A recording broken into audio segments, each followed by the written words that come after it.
Foi. Bom, boa noite. Boa noite a todos aí. Seja bem-vindo, irmão Alexandre Torres, do canal Alexandre D. Torres. Estamos mais uma vez aqui para mais uma live, né? Junto para falarmos das coisas de Deus. Vamos já pedir se entrar aí, começar a entrar o pessoal aí, né? Para a gente ver como é que está o som, como é que está a imagem. Em primeiro lugar, como é que está você aí? Está no Maranhão, né? Eu estou aqui no Rio de Janeiro. Como é que você está aí? Pois é, meu irmão. Estamos aqui a uma distância bem grande, né? Bastante. Estou bem, graças a Deus. Estou bem, graças a Deus. A internet tem esse poder, né? De unir as pessoas, né? Esse é o lado bom da internet, né? Das redes sociais. Então, a gente vai tratar de um tema muito, assim... que às vezes as pessoas deixam de lado, né? A gente está de tantos assuntos, assim, escatológicos, outras coisas, assim, que também são importantes, mas a realidade atual da igreja também é importante. As pessoas, às vezes, deixam de lado. A gente vai tratar desse tema que é importante. Com certeza. O tema da igreja perseguida, né? Que é o que nós vamos falar, é algo que está acontecendo hoje com nossos irmãos ao redor aí do mundo, né? E a gente ainda não se atentou, né? A igreja, por exemplo, aqui do Ocidente, não se atenta muito para isso, né? Na sua maioria. Com certeza tem missionários que são sustentados pelas igrejas aqui do Ocidente, mas em sua maioria não tem assim uma preocupação tão grande, porque vivemos, de certa forma, um evangelho mais tranquilo aqui no Ocidente, né? O que você me diz aí? Aqui o pessoal, nós estamos assim, acostumados o máximo da perseguição que a gente sente na pele é a perseguição de censura. Censura, ou então, assim, de um constrangimento à tua fé. Mas não passa disso. Agora, lá, o pessoal sofre censura, constrangimento, assassinato e todo tipo de boicote, né? Então, eles sofrem muito mais, de uma forma muito mais alta e de um nível mais elevado, que a gente ainda não experimentou, mas eu creio que estamos no caminho disso, mano. É uma pressão forte que eles sentem lá, né? Lá no Oriente Médio, né? Uma pressão muito forte que, de certa forma, começou como está começando aqui no Brasil. Essas restrições, é claro que lá já está muito avançada a violência e tudo, mas aqui no Brasil já começa a dar ares, né, de uma certa perseguição religiosa, já dando suas pontas das unhas, né? Porque aqui como é o Ocidente, né? Aqui a gente aprende na escola que a moral judaico-cristã forma o Ocidente. Então, o Ocidente é o que é por causa da moral judaico-cristã também. Então, há essa perseguição velada, por baixo dos panos.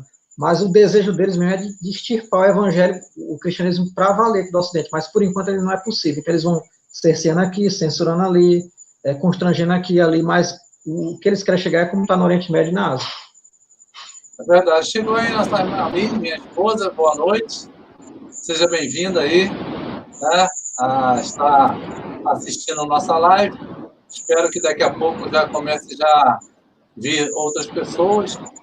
Esse quadro que está aqui ao lado, irmão Alexandre, é a lista, como está escrito aí, mundial da perseguição, feita pelo site da instituição chamada Portas Abertas. Esse é de 2019, ele já tem desse ano, 2021, e já há muita mudança. Porém, uma coisa que não mudou é que a Coreia do Norte continua por 20 anos sendo o primeiro, ainda em primeiro lugar, o país mais severo, país mais violento na perseguição à igreja. Coreia do Norte. 20 anos que ele não sai do primeiro lugar. É mole? E é uma coisa interessante, né? Países comunistas são os países que mais perseguem o cristianismo, porque eles querem colocar o Estado no lugar de Deus. E tem crente que ainda, aqui no Ocidente, flerta com essa ideia de socialismo, comunismo, sendo que a pessoa parece que não, ou é realmente ignorante, no sentido de não conhecer o que significa comunismo, socialismo, ou realmente é uma pessoa que a gente se pergunta se é realmente cristã. Porque olha o que acontece em países comunistas. Lá eles não querem nem saber da pessoa se quer dizer que crê em Cristo. Quanto mais professar uma fé, um culto, né? Uma reunião. E tem gente ainda cristão que flerta com isso. Já temos essa, como se diz assim, um exemplo, né, do que está acontecendo aí. E vemos a China, que é um dos países também mais comunistas, né, do mundo, junto com a Coreia do Norte e outros mais, já tendo bastante espaço no Ocidente, né? Temos visto que a China, até ela ficou muito mais conhecida com essa questão que estamos passando hoje aí, dessa doença. Estamos com dificuldades por causa do YouTube de falar o nome, né? O YouTube acaba travando os vídeos, temos que falar em códigos. Então, Sim. essa doença que está aí, a China acaba ficando muito em voga, né?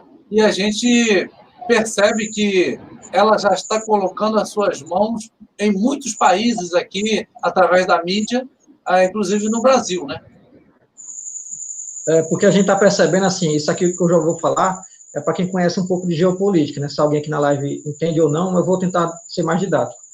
Está acontecendo esse choque que, nesse caso, todo mundo está sabendo, que é a guerra entre Estados Unidos e China. Primeiro, eles estão se combatendo comercialmente, aí vai para a guerra, vamos dizer assim, guerra de informação, até chegar às vias de fato vai demorar um pouquinho, mas nós já não estamos longe disso, não. Então, como ela está querendo ser uma potência hegemônica, assim como os Estados Unidos, ela está, como você falou, está colocando os tentáculos e a sua influência nos países. E essa influência, o pessoal já tem que os cristãos do Ocidente têm que se preparar. Essa influência vem junto com essa ideia de tirar Deus do coração do cidadão do Ocidente e do mundo todo, como no geral, né?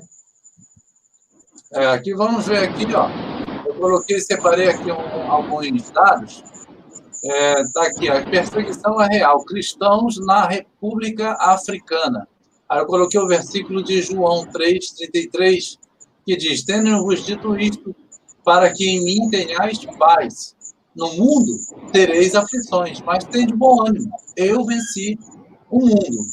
E aqui a notícia é uma notícia que a gente tem aqui, notícias mais antigas um pouco, mas para a gente ver que se piorou, de lá para cá piorou, então imagina como está hoje, né? E aqui tem, ó, ataque à catedral mata 2 padres e 40 fiéis. E aqui está mostrando que foi numa igreja católica, né? Que para eles, indiferente, porque é o cristianismo. Então, sim, tanto faz, seja uma igreja evangélica ou uma igreja católica, estão atacando o cristianismo, né? Lá na África. Exatamente, irmão Jean. E o pessoal tem que lembrar que a Igreja Católica, como instituição, ela representa como você falou, ela representa um símbolo do cristianismo. Então, quando atacam ela, a intenção é essa que está por trás, é essa mesmo, de atacar o cristianismo como um todo. Então, não interessa se é evangélico, se é católico, se é ortodoxo, se é de outras vertentes, sendo que professa esse Cristo, a intenção desse pessoal que persegue é extirpar a ideia de Jesus Cristo dessa terra, né? E é como o próprio Cristo falou. Vos odiarão por causa do meu nome, não por causa do nome de vocês, por causa do meu nome. Então, o ódio é a Cristo. Exatamente. E é muito difícil, né, meu irmão? A gente ver esse tipo de coisa. E Jesus falou que a gente teria aflições, mas que em Jesus, né, nele nós teríamos paz. Só uma paz interna, né, porque que é a principal. Porém, não impede de termos as dificuldades externas, de nosso corpo sofrer os ataques, né, que o inimigo prepara contra nós. Porque não deve ser fácil você... Aqui, no caso, foram 40 fiéis. Imagina ali pai, mãe, pai perdendo filho, filho perdendo pai, marido perdendo esposa, esposa perdendo marido, irmão perdendo irmão. Então, deve ser uma imagem terrível você estar num culto louvando a Deus e, de repente, entra um grupo de pessoas e faz um massacre dentro da igreja, né? Só realmente estando muito voltado para Deus, estando com Deus muito no coração, para ainda se manter, né, na fé perante o Senhor, né? Por isso que essa é uma crítica minha, irmão, desde o ano passado. o pessoal, assim, aqui no Ocidente, como a gente tem falado, né, estão tão mal acostumados com a questão de perseguição. Eu não estou desejando mal para ninguém, não, porque também sou do Ocidente, né, seria hipocrisia minha, mas estão tão mal acostumados com essa questão de sofrer por Cristo, que o vírus o pessoal coloca como ápice do sofrimento. Olha o que é que esse pessoal sofre aí. E olha lá que a preocupação deles com o vírus, zero, porque o pessoal pode perder por tiro, por bomba, por ser queimado vivo, ser sequestrado e outros tipos, né, de outras formas. Olha a preocupação desse pessoal. E a preocupação deles é cultuar, é se reunir como um culto. É por isso que a gente tem que pegar esse pessoal como exemplo. Eu sei que é difícil, porque tem gente aqui, talvez, que está na live, que vai estar, que perdeu algum parente, ou vai perder, porque a pessoa ainda está internada, ou sei lá, coisa do tipo. Mas tem que lembrar que tem pessoas cristãs que sofrem muito mais. Esse pessoal que a gente tem que pegar como exemplo, não o pessoal aqui do Ocidente, nesse sentido de perseguição. É como o apóstolo Paulo falou, né, certa feita, ele disse assim, nas minhas palavras, né? Vocês não chegaram nem a perder sangue e já estão desanimando da fé, porque ele tinha sofrido açoites, né, tinha sofrido prisões, torturas e tudo mais, e as pessoas lá daquela época dele estavam já desanimando sem ter chegado a esse ponto. Porque hoje acontece da mesma forma, né? Aqui alguém desanima de estar na casa do Senhor, de estar ainda continuando a fé, porque ouviu falar que alguém falou dele, ouviu falar que o pastor fez isso, fez aquilo, ou porque não conseguiu pagar uma conta de luz, ou não conseguiu isso, aquilo, fofoca daqui. É pequeno demais, né, em relação ao sofrimento relatado na Bíblia e relatado aqui pelos nossos irmãos ainda hoje, né, lá no Oriente, né? Exatamente, porque tem até um dado interessante, Manjá, que, por um lado, se a igreja é perseguida, e isso faz com que o sofrimento aumente, mas, por outro lado, quanto mais a igreja é perseguida, mais ela cresce. A gente vê o livro de Atos que mostra bem isso, né? Então, lá faz o pessoal viver uma fé mais pura, porque estão sendo aperfeiçoados dentro da tribulação, e a tribulação é para isso também.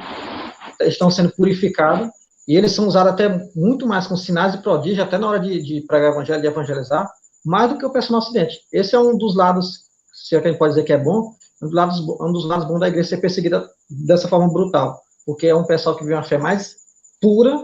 Lá não tem meio crente, mais ou menos crente em cima do muro, não sou crente só hoje, semana que vem já não sou, falou mal de mim, vou sair do... Não tem isso. Aqui é muito mais para esse lado do Ocidente, aqui, infelizmente.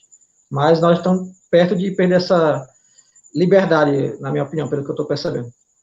Exatamente. Tem um versículo que diz que ninguém pode dizer que Jesus é o Senhor a não ser pelo Espírito Santo. A gente não consegue conceber essa ideia porque estamos no Ocidente e às vezes a gente não consegue entender o porquê que o apóstolo Paulo falou isso, porque hoje qualquer um diz que Jesus Cristo é o Senhor, aqui no Ocidente. Mas vai lá para o Oriente, vai lá para a Coreia do Norte e vai na praça e diz e grita Jesus Cristo é o Senhor. Não pode, se for fazer isso aí, só pelo Espírito Santo.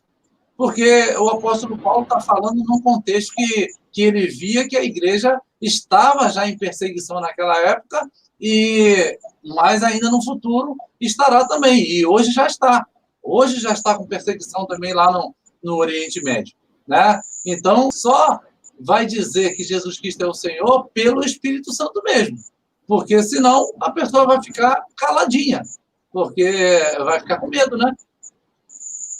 Porque é aquela história, a fé sem obras é morta, né? A pessoa fala, não, ele é meu Senhor. Aí tu vai ver na prática como é que ele age, como é a atitude, se ele sendo confrontado pela perseguição, como é que ele reage. É aí que vai dizer realmente se a fé dele é verdadeira em Cristo, né? Aí ele vai pelo Espírito, como você falou, e vai dizer se tem Jesus como Senhor ou não, ou se é só uma filosofia que ele decorou, que ele aprendeu a absorver e vive naquele estilo de vida, né? Que tem gente que aprende o ritualismo e chama aquele de cristianismo. Exatamente.